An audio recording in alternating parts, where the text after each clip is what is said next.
Hey folks, it's Ryan from Ontario, Canada here again. Thought I'd do a quick review on another product. Can't take a whole lot of credit for this one myself because I actually found another Dodge Ram owner that had done this to my truck, or to his truck, and recommended it to me. So I've been looking to put a light bar on the front of the truck for a while here. Couldn't really figure out a mounting location or type that I was overly happy with. I thought about the riveting into the A-pillars, but I didn't want to do that to my truck. I thought about getting a headache rack for the back, mounting the bar to that, but I didn't want to put up with any noise as well or kind of lose any fuel economy. I thought about mounting a light bar into the top plastic portion here of the bumper, but I don't know, I didn't really want to drill into the bumper either, and worried about it being rigid enough to hold the bar in place and not flex too much. So I saw another Ram owner that had this here. It's the 20-inch lightweight LED bar, and comes with the 23-inch universal license plate holder. And you know what? It fits pretty well. Now my truck is the Outdoorsman with the black and gray combo. It really kind of ties into the front of the truck well and blinds in. I more so bought this for the mount than the light bar itself. I'm not really expecting a whole lot out of this light bar here.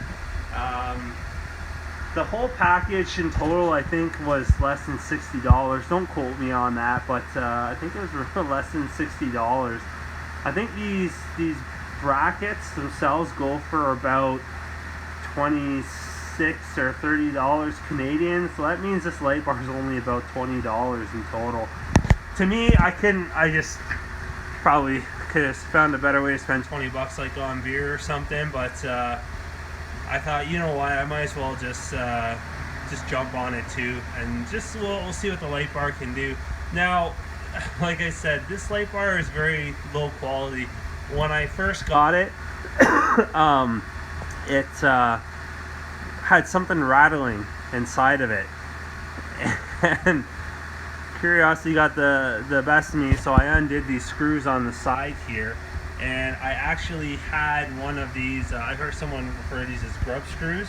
I actually had one of these grub screws fall out from inside the light, so I'm glad I opened it up and got that out before I started driving around and had it short out with something. Now, like I said, I bought this more for the bracket, and I couldn't be happier with the bracket. It's apparently made out of aluminum. You know, it's got just a nice basic black coating to it. The mount sticks out a little bit further than the standard plate, but the holes line up perfectly, and it's nice and rigid up here too.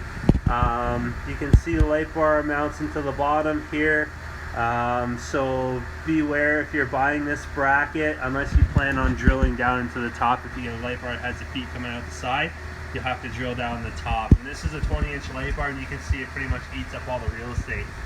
Now, for installation, I tucked the wire here, and be warned, this setup does come with a specific type of plug. I'm not really sure what it's called, but anyways, I was able to tuck it down and feed it up through the side here. And again, you can appreciate all that space between the Pentastar engine and the fan shroud there is quite a bit. So the other thing I did too was I got a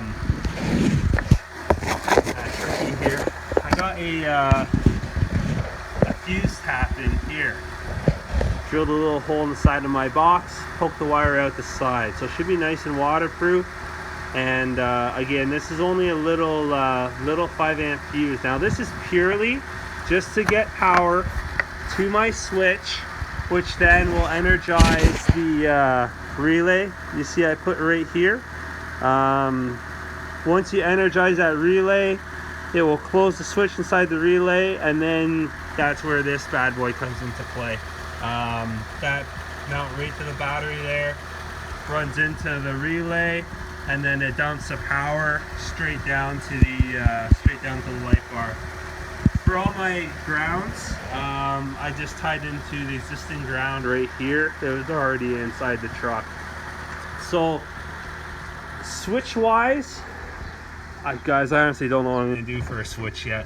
This is a very extremely temporary setup. What I originally wanted to do was tie it into my high beams, and then I got talking to a friend that works at a Ford dealership, and he was explaining to me that with the modules that are inside these vehicles here, in terms of controlling when your daytime runners work and everything else, they are extremely sensitive to the, I guess, current or draw. So if you put anything outside of that parameter that it's set to, it will throw a code. And then what these modules are designed to do is only throw a code X number of times before it basically results in a self-destruct of the module. I was kind of raising an eyebrow at this kind of Mission Impossible talk here, but you know, this is a mechanic that works at a Ford dealership that has seen this in the past. I know these Dodge trucks are really finicky with the wiring. So what he recommended I do is try and keep it completely separate from any modules inside the truck. Hence why I use this relay harness. There's an extra one I had kicking around from when I was doing HIDs and fog lights. And you know, it's worked well. Now I need to work on aiming this light bar a little better. There's little screws along the back here. I don't know if you can see it or not. If I can get my phone in there. Yeah, there we go. Those little screws back there. There's 2 on each bracket. You have to loosen off, and then you can kind of rotate it back and forth, angle it up or down as you see fit. So the other beauty about how I did this into the fuse box here is that if the truck shuts off, the light bar shuts off. If the truck's on, then the light bar is on. So it's a switched power source, which is nice. So you don't ever have to worry about hooking your battery there. So again, you can see I turn it on. The truck is throwing no codes at all, which is nice, which means I was able to keep everything separate. You can see the light bar is on there. My nice dirty garage. And there it is there. Now, in the video it looks crazy, it looks bright. Standing here looking at it, I can look at it no problem with my eyes. Now I have it angled down pretty low. Even I can look at it straight on. Like it's not piercing or anything, but you know what? If it saves me from hitting the deer, then perfect. My trusty sidekick there, Roo. Good boy. Helping keep watch while I do some wiring here. Checking on the birds up in the tree. He's a good dog. I lucked out with him. Anyway, so you can see light bar is on. Shut the truck off. No more light bar. So I don't have to worry about anything causing issue. Now this particular, I should have left this open.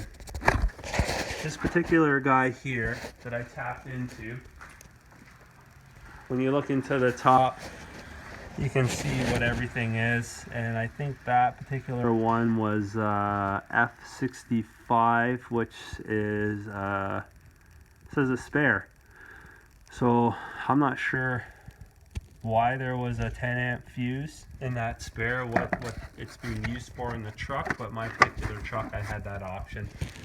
Easy way to do it is just grab yourself a little light tester here and just pop it down in, find your ground, and just cycle the key on and off to see which one will give you what.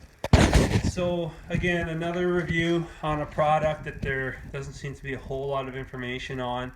I do plan on replacing this light bar with something else. I've been looking at the aux beams quite a bit with their 5D lens. They look really good, and I think I could fit a 20-inch curved aux beam on this. I'm pretty sure I could make it work. So yeah, hopefully this helps you in making a decision. on a product you've been thinking about for the truck.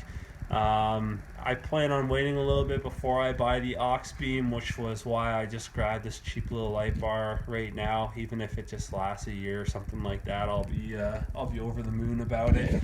It was more so the bracket was what I wanted, but like I said, for an extra 20 bucks or so to get a 20-inch light bar just to put a little extra light out on the road, I figured, what the hell, you know, it's not that big of a deal. So hope you enjoy it.